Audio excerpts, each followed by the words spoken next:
All right, welcome, and thank you for joining us today. We are going to talk a little bit about a topic that is near and dear to my heart. But first, let's talk about who I am and what I do. My name is Blake Dinius. I work as an entomologist educator. And so an entomologist is someone who studies bugs. So you want to think about it a little bit like I'm the guy that's going to go around and teach you anything you maybe wanted to know about bugs, where to find them, what they look like, how to identify them. And so again, we're going to talk about bugs today. And why do we want to talk about bugs? Well, a lot of people, when you go around and you ask them, you ask them a question, you ask them a simple question like, do you like animals? And most of the people will raise their hand and say, I love animals. Are you someone out there who likes animals? Did you know that nearly 80% of all animals are bugs?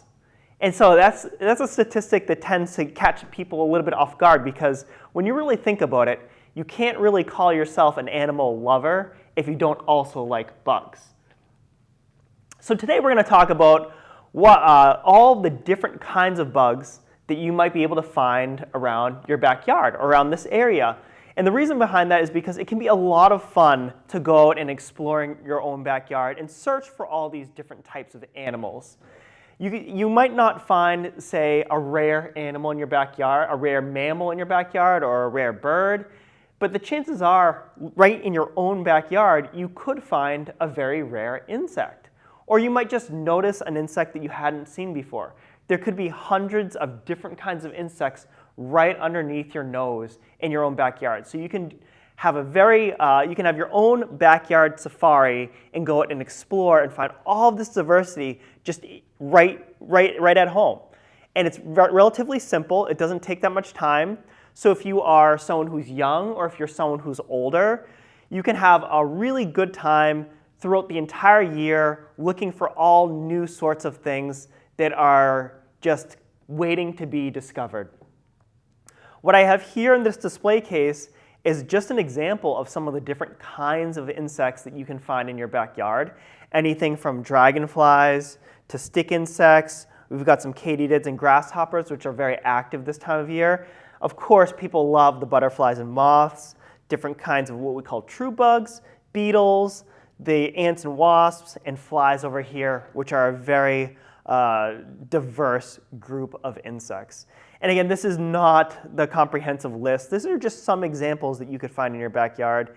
And I guarantee you could find all of these within a year, if not maybe more of these different insects. And it can be a lot of fun to just go and explore and go out and try to identify things.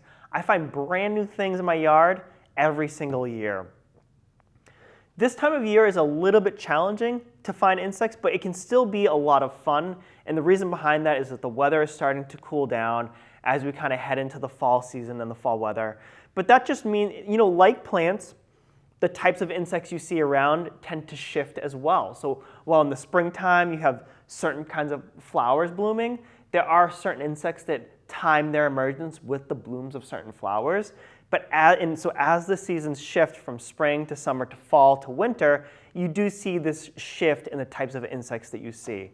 This time of year, you are going to find a lot of spiders around, and which are not true insects, but are in some ways related to insects. And you find a lot of grasshoppers, katydids. You may see some dragonflies still flying around. The dragonflies tend to be a little bit more active in August and July. But what you might encounter is a really interesting insect called a praying mantis, or this one is actually called a Chinese mantis. We have two types of mantids in our area. One is the true praying mantis, and the other one is called the Chinese mantis. And believe it or not, both of them are not native to our region. Both of them have made it into our country through the aid of humans. One of them came from Europe, the true praying mantis, and one of them came from China, the Chinese mantis. And they're both very interesting.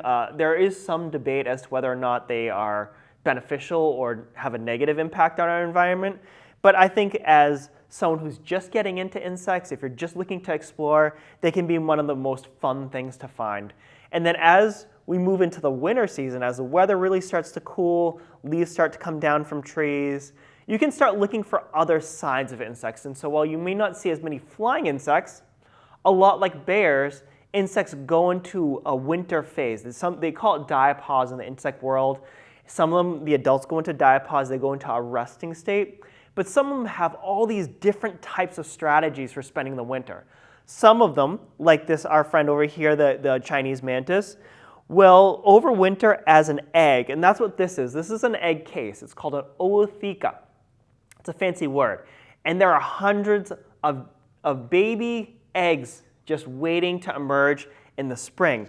And you can find something like this as the leaves start to fall. Look towards shrubs, anything like blueberry, or sometimes maybe a rose bush, something that you might find just like a shrubby brush area. They tend to be in sunny areas, so if you are near a cranberry bog, for instance, looking around the shrubs of that cranberry bog and just looking for these ootheca can be a lot of fun. And you can try to identify it. It looks a little bit like a walnut.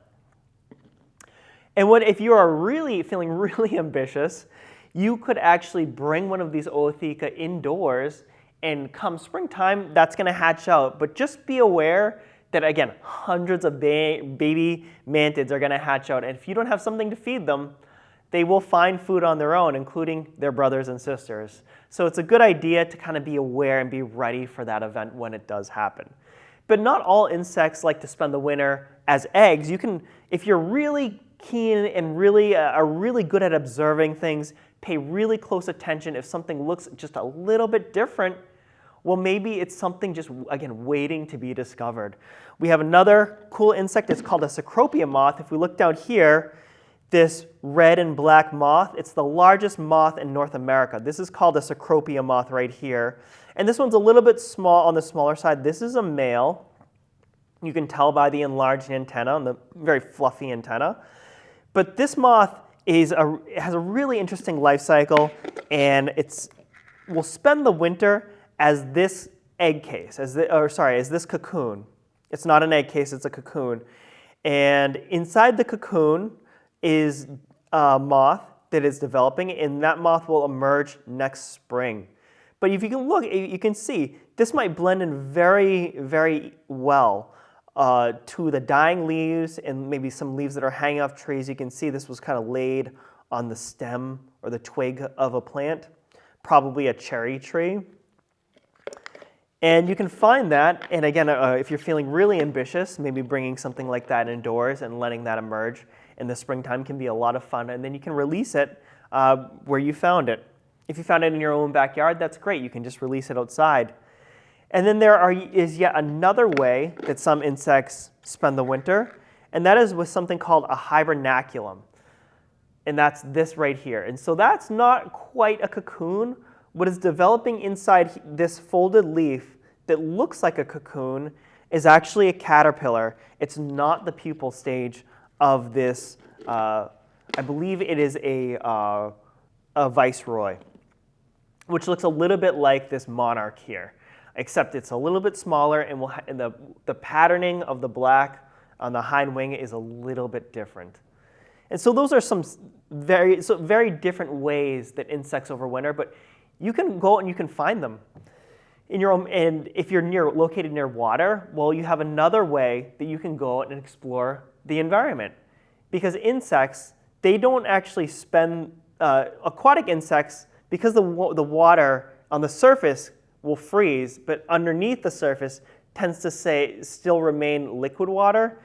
Many aquatic insects will actually spend the winter developing over long periods of time underwater, including dragonflies, which most of them live for about a year, but there are some dragonflies that their developing stage, the stage develops underwater for up to 5 years, and then when they emerge as adult dragonflies in the late summer, early fall, they only fly for 1 to 2 months.